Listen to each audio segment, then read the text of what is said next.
Gilets jaunes, or yellow vests, refers to the neon vest that all French drivers must keep in their vehicles for breakdown emergencies. But now, it's come to symbolize a protest movement, frustrated with French President Emmanuel Macron, who they say is disconnected from the day-to-day economic difficulties suffered by workers and retirees like Robert Tichy. Il y en a marre parce que si vous voulez, il y a trop de taxes dans ce pays, trop d'impôts. On est dirigé par quasiment, j'appellerais aujourd'hui de la vermine qui nous dirige. C'est malheureux. The Gilets jaunes represent the most serious threat yet to Macron's agenda and his presidency.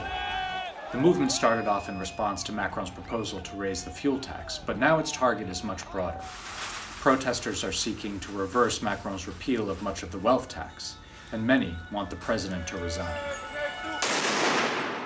The grassroots Gilets jaunes protest movement surfaced in October 2018, following President Macron's proposal to raise fuel taxes to reduce pollution.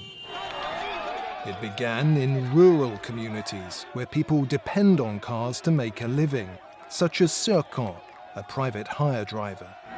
Ça a un impact que maintenant, le prix du gasoil a augmenté. C'est pas rentable pour nous, quoi. C'est ça le plus gros problème.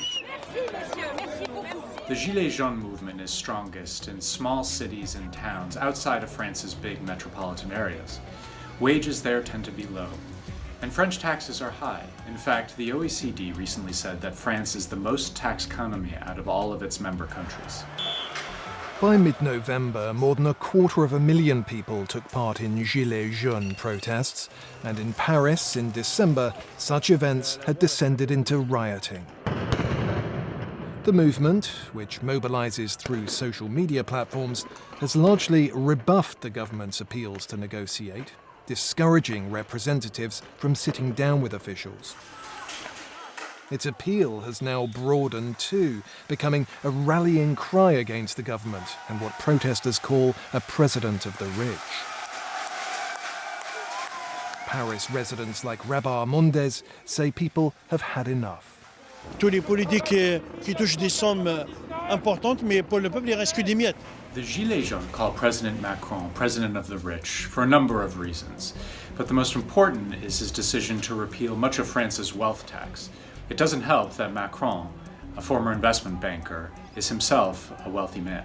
The Gilets jaunes have already succeeded to some extent after President Macron delayed his proposed fuel tax hike. And while some protesters, such as Laura Cordonnier, are optimistic, on espère que ça va faire bouger les choses. On espère.